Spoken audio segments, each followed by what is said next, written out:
Hello, hello, hello. You are tuning into another episode of The Wunderkind Show. Today's topic. Some people are in, another player's out. So, yeah. Duvernay, the kick returner, wide receiver 2 for the Baltimore Ravens, has been listed as out for the season with a broken foot. A broken foot. Listen. I've been saying on this platform that Devin has looked like something's wrong with him from weeks ago. He's looked slower.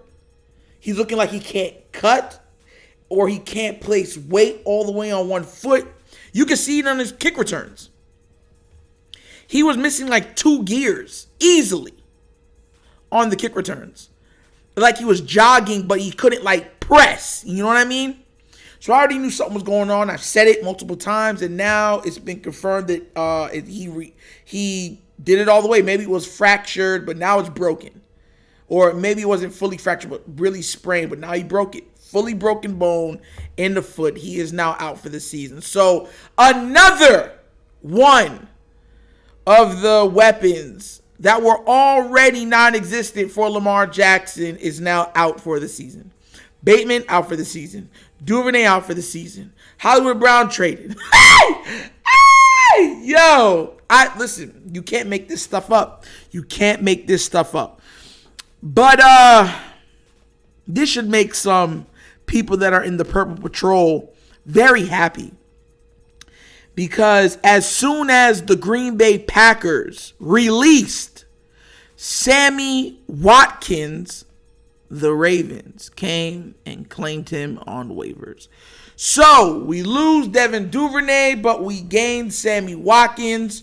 Our wide receiver group now, Sammy Watkins at the 1.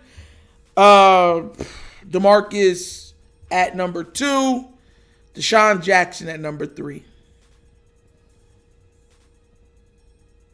And this gives me all the confidence in the world that this team has done whatever it could to help and surround Lamar with the proper weapons to be not only dynamic, but to be consistent in the pass game.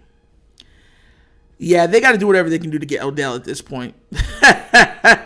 I wouldn't be mad at Odell, Sammy, and Deshaun. With Deshaun and DeMarcus switching in and out. I wouldn't be mad at that. I think that with a Lamar Jackson who can garner more weight than other QBs, he can make magic with that group. Just think about it. Odell Beckham Jr., Sammy Watkins, Deshaun Jackson, or DeMarcus. So, is it a great, magnificent receiving core? No. But I think that would make it at least serviceable enough that they can get the job done. And I'm not going to lie to you. They at least owe him that. Like, my God, they at least owe him that. You are looking at a player. You're looking at a player in Lamar that has literally taken on so much media scrutiny and fan scrutiny because of missed opportunities in plays, bad management, the whole 9. He's taking it all on.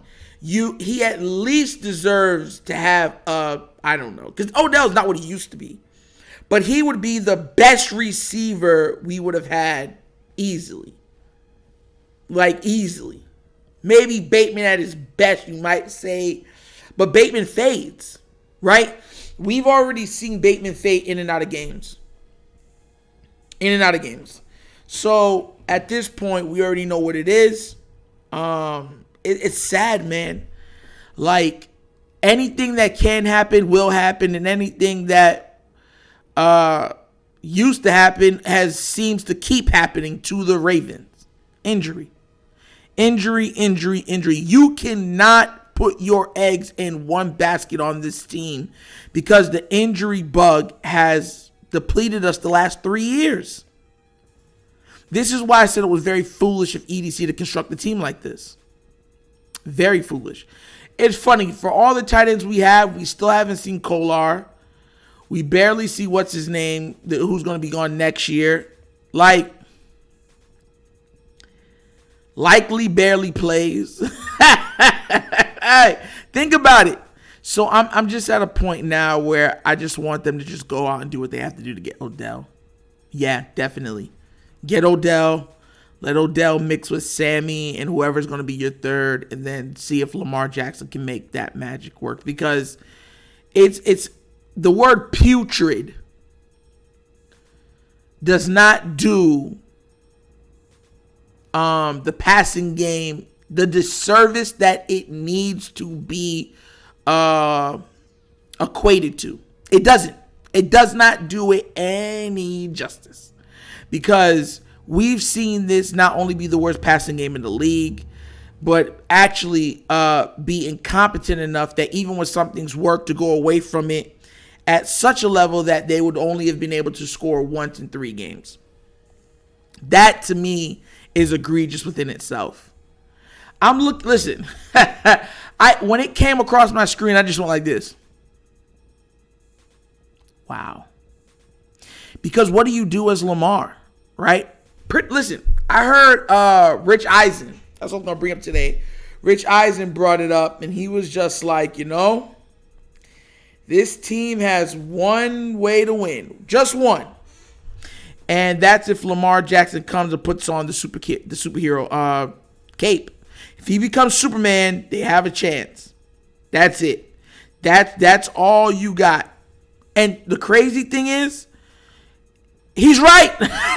He's so right. That's our only chance at winning, is for Lamar Jackson to be so special, so unstoppable, so daunting to the other side of the team, that they don't stand a shot. That it's just like, oh my God, like they get punched in the mouth repeatedly until they succumb to his magnificence. That's the only way I can see this happening. The only way.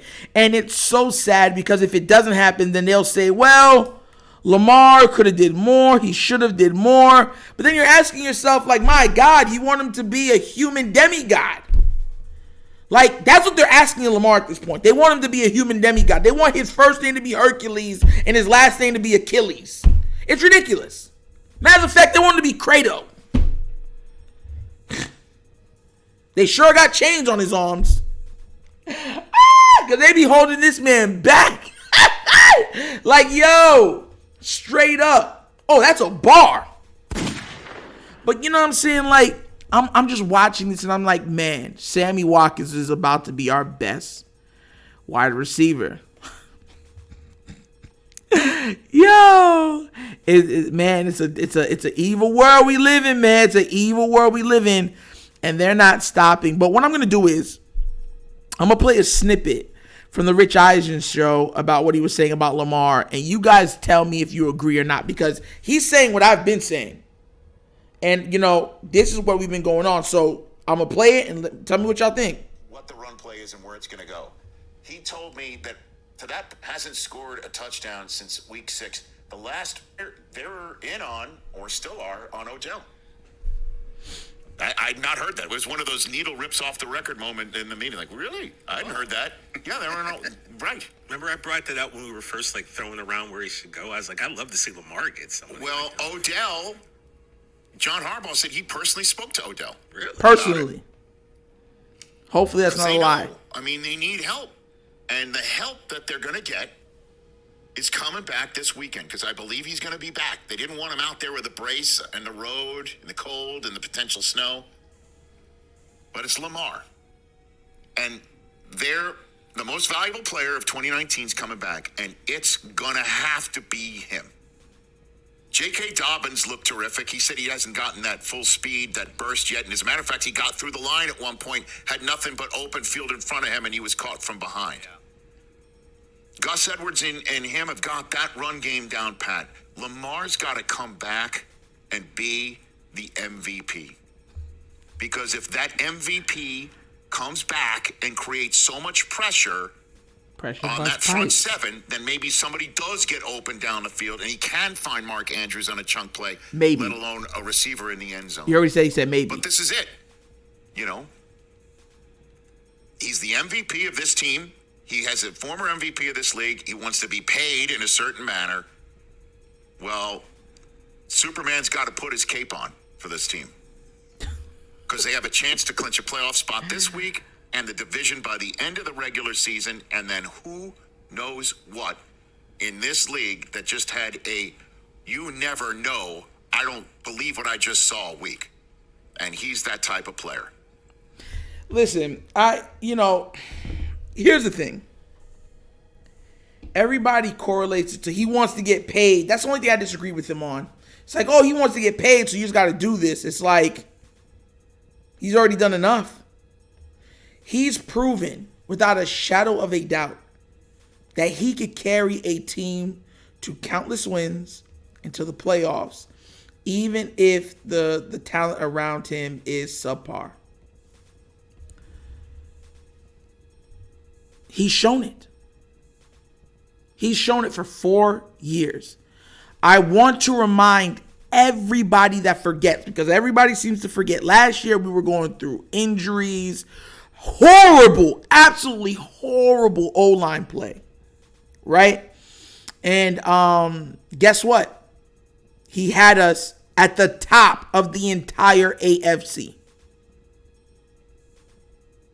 He goes down, we lose every single game. Now, we got Atlanta this week. We got Atlanta. If we lose to Atlanta, let's say he doesn't play. If Lamar doesn't play.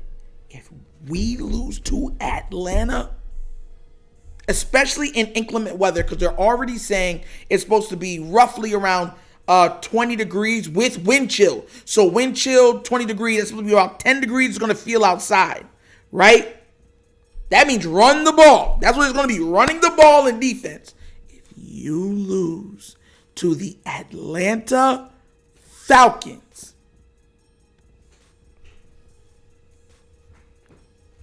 hey, yo. Oh! It's going to be a lot of that.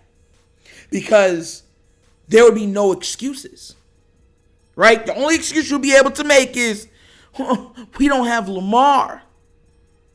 And that would prove back the point that I've been trying to drive home for years, that he is the MVP. He's been the MVP the last 3 years because what you're asking of him. You're not asking him to go out there and just be a QB. You're not asking him to just pass here, make plays here and there. You're not asking him that. You're asking him to be the leader in the run game, right? And the reason why I say that's hilarious to me is because the excuse that Tom Brady gets, the excuse that Patrick Mahomes gets, the excuse that Josh Allen gets when they're struggling is that they don't have an adequate run game. With Lamar, go out there and get those yards. Run. Run, Lamar, run. Right? Okay. They still expect him to pass at a high level, completions, very efficient, and touchdowns. Mind you, he was on the first 4 games of the season, he was on pace to break Peyton Manning's single touchdown season record this year. That's what he was on pace for in the first 4 games of this season before Bateman got hurt. Just to let y'all know that. Okay, so does that too. Then you're asking him, right, to be the best playmaker on the team. And QBs can dip, dive, duck, dodge to get the pass off. No, I'm not talking along those lines. I'm talking about he has to be also the home run hitter. It's hilarious. Think about it. He's already had a pass of over 70 yards this season and a run for over 70 yards this season. That's Lamar Jackson. He is the most dangerous combination of throwing and running that we've ever seen in the NFL. And you would think that that's enough, but while all doing all those things, they don't even give him the requisite weapons to be dynamic. The year prior than that, it was the O-line. Now this year, it's the wide receiver. It's always been the wide receiver, but they were never this putrid. Maybe 2019 they were bad, yeah, because Seth Roberts and them are horrible. But this year, there's not even a Hollywood Brown. And the O-line isn't great. It's just okay. Especially in pass pro. So then it comes down like, okay. And then they lead the league in drops. So you're asking him to literally turn the impossible into the possible. You're not even, at this point, you're not even paying him to be a football player. You're paying him to be a wizard. His name is not Harry Potter. You're a wizard, Harry. Like, that's what you're asking him to be. Dr. Fate, Dr. Strange, anything with magic. You know, like when they say, "Oh, I don't think a football player is worth a $300 or $250 million contract," you're not paying a football player $250 million for a contract. You're playing a wizard $250 million contract. Like straight up, the man wears Mickey's blue cap, the long one. You know what I'm saying, during Fantasia. Because what you're asking him to do is to make magic. And magic is making the impossible possible. And it's sickening. I mean, we're sitting here as a fan begging, please, Odell, please. You're our only hope. It should never have had to come down to that. You knew. And now I was talking to other people on Twitter about this.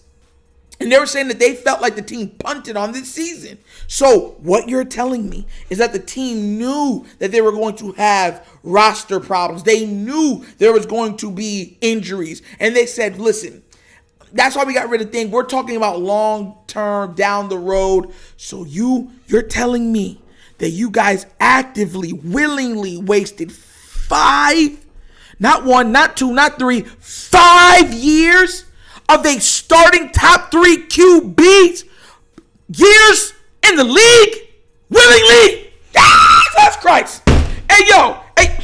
Bruh. Like, bro, that's, oh my God, willingly. Because that's what they're saying. They're saying that they willingly, multiple people that are covering saying they willingly did this because they knew that Hollywood Brown was going to be gone. They were just saying, let's get some draft picks and build back up the team. Oh, boy. Yo, fart on that idea. Straight up. It's so foolish. Because you had the opportunity to do it his first year. Had the opportunity to do it his second year. Had the opportunity to do all this stuff his third year. You would have think they would have got it right by his fourth year. And now it's his fifth year. You're like, yeah, we're playing this season too. That's...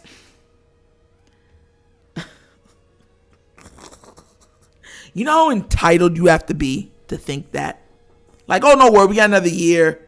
It'll be next year. You know, we'll have everything right for next year. You know how entitled you have to be in the NFL to think that way?